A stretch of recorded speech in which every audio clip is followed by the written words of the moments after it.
Aloha once again, friends and family. Welcome back to the channel. If you're wondering what the blockhead you're looking at is, that's my squirrel creation. That's actually a self-portrait, and obviously the squirrels can get inside that box and make their home, hopefully. So it's a picture of squirrels in my head. Oh, hope everybody's doing great, progressing, expanding, advancing. Man, it gets so amazing. I could literally do a video every day, but I don't want to overdo. A little bit at a time, sweet Jesus. Uh, let's talk today, though, about healing. Let's talk about healing. And specifically, I guess, well, healing of anything, but healing of your body, because that's usually what's in need of healing in some way, especially as you supposedly, quote unquote, get older.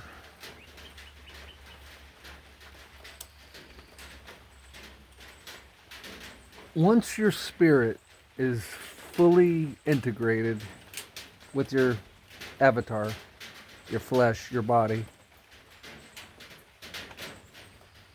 the power of your mind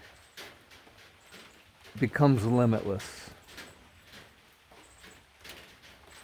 And I can sense doubts out there when I say that.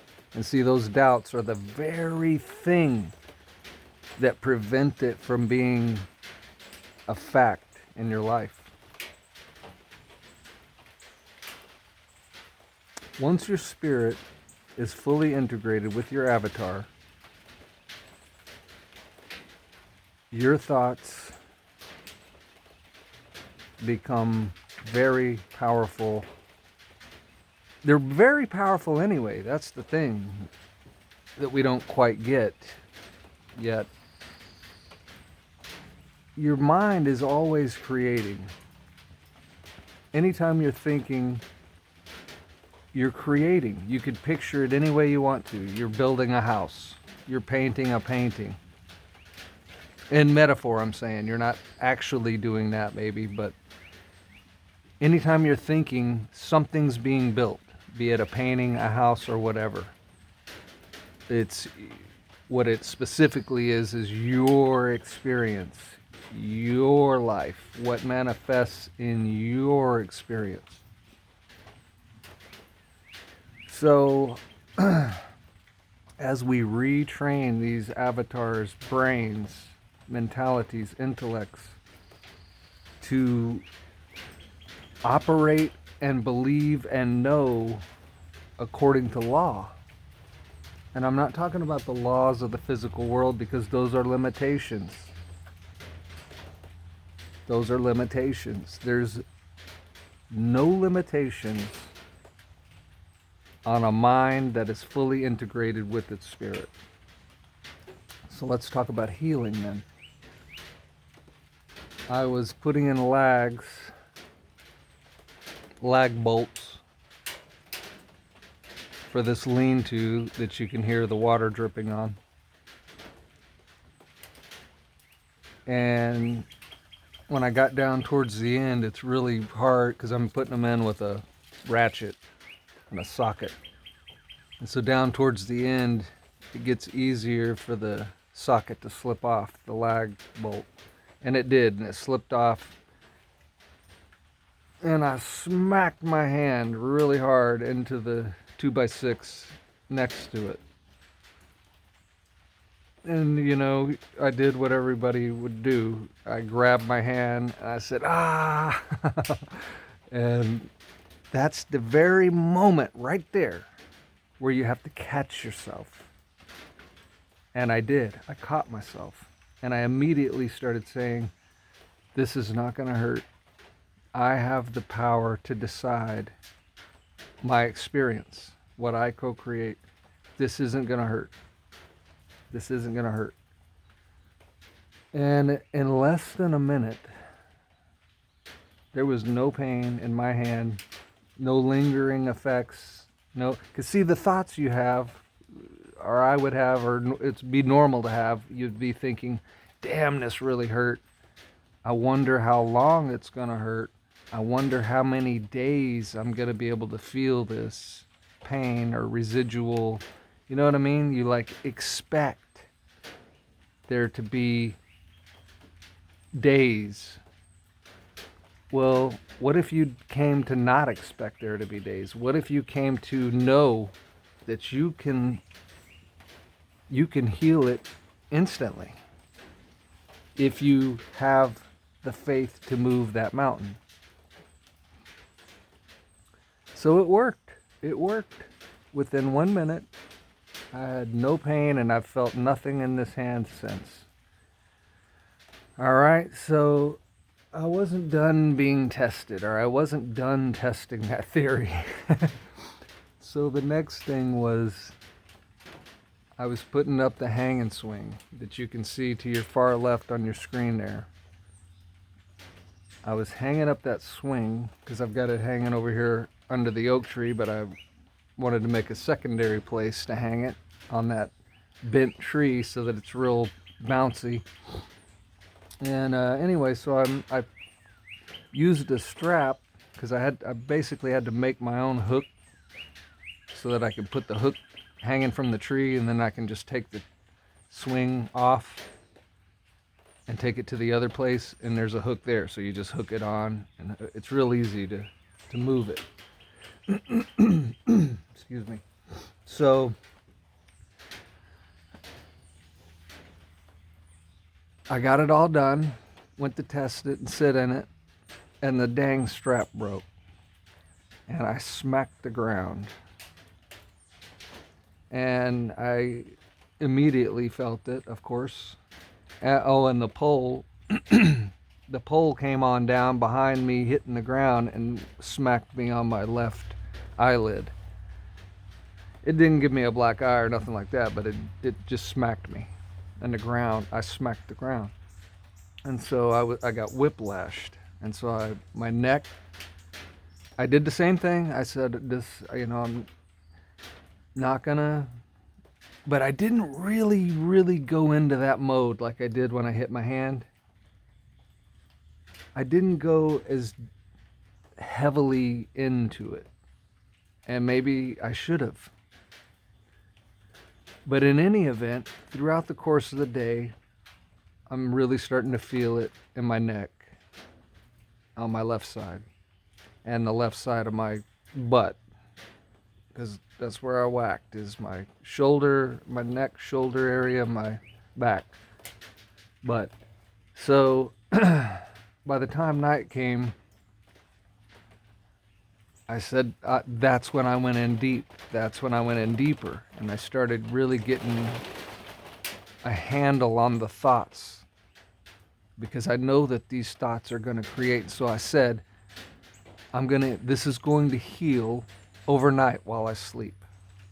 Completely. It's going to completely heal overnight while I sleep. And when I wake up tomorrow, I'm not even going to know that I fell in the swing. And what do you think happened the next day, the next morning?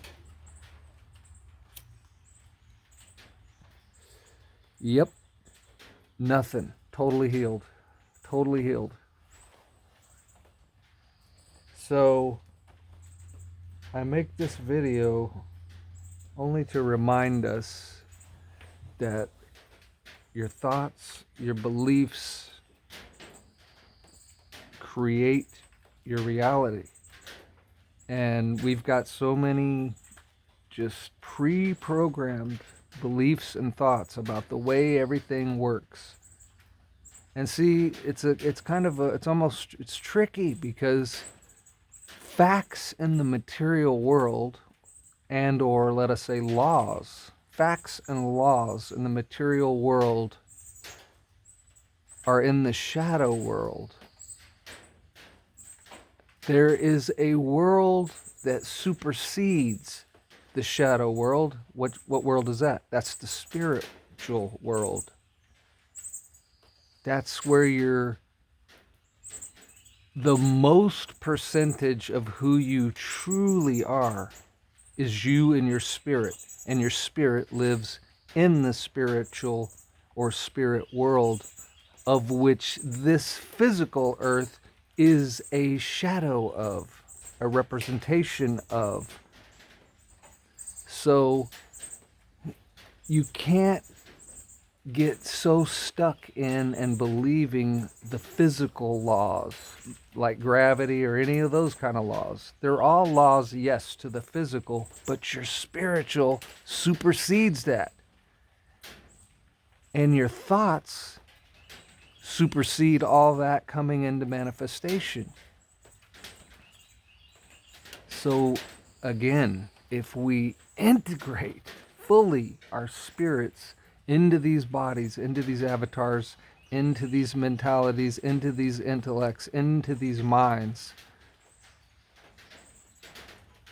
your speed of being able to co-create effectively exactly what you want increases exponentially as you root in, as you ground in. Hey, Squirrely.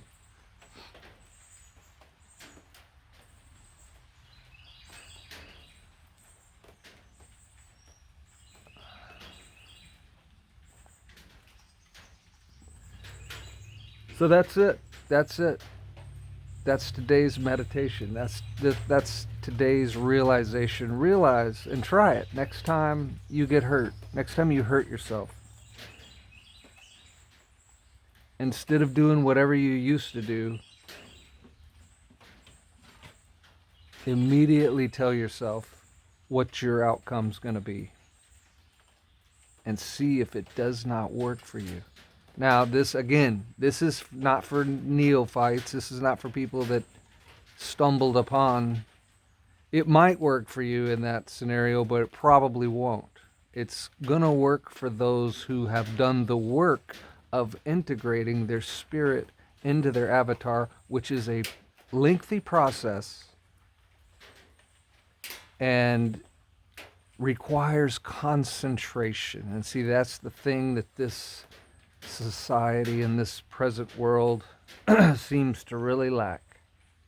Concentration. Are you able to conduct your mind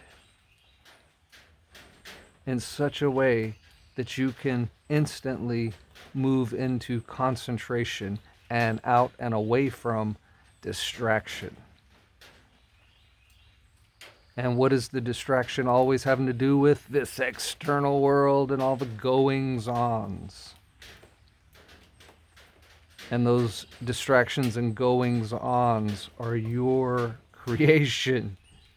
The sooner you realize that and understand that, the sooner you will move to do something about that. And that something is integrating your spirit into your avatar, so that your avatar's mind and brain and intellect starts thinking with the cosmic mind. The cosmic mind is all-powerful, all-knowing.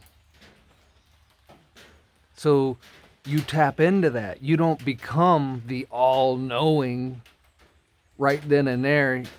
You know what I mean? You don't become the all. You're still your fractal, but you're tapping into the all. So now whatever you need can be supplied. Whatever the true need is can be supplied from the all.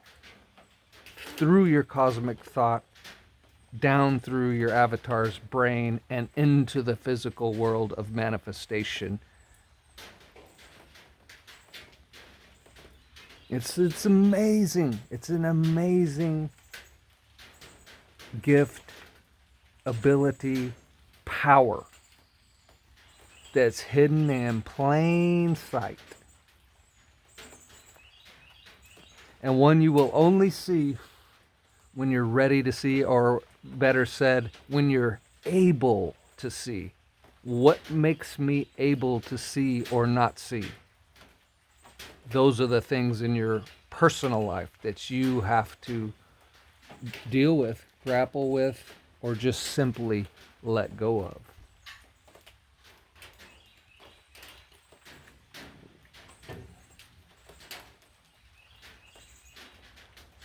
Ain't that right, squirrely? See, that's the thing about nature. When you look at nature, it doesn't have no hang-ups for the most part. It doesn't have any, that squirrel's not struggling with its mind to get its body to do what it wants it to do, or to do the right thing. Now, yes, they're animals and they're running off of a blueprint that's more or less set for them, whereas we don't have a set blueprint. We are the creators of our own blueprints.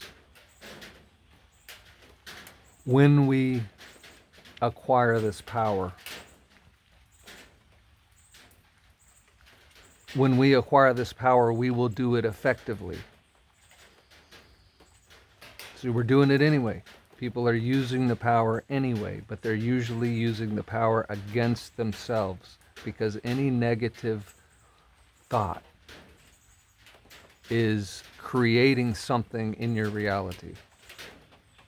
And a train of negative thought, or a stream of negative thought, or any length of time in negative thought is just putting more gasoline in that machine of what you don't want, whatever that is. It's what you don't want. Our minds are meant to create for us only what we want. And hopefully what we want is what God wants, right? That's when you're going to have the most power, because now your will and God's will are the same. They become the same.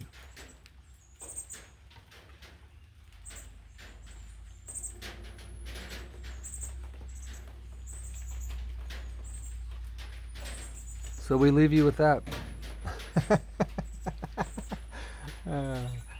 You can't see them on the ground. They're just chasing each other in circles and stuff. It's pretty funny. Oh!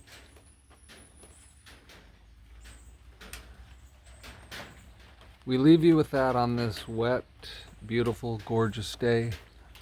My friends and family, until we meet again, we leave you in the love, unity, and light of the infinite Creator. Until next time.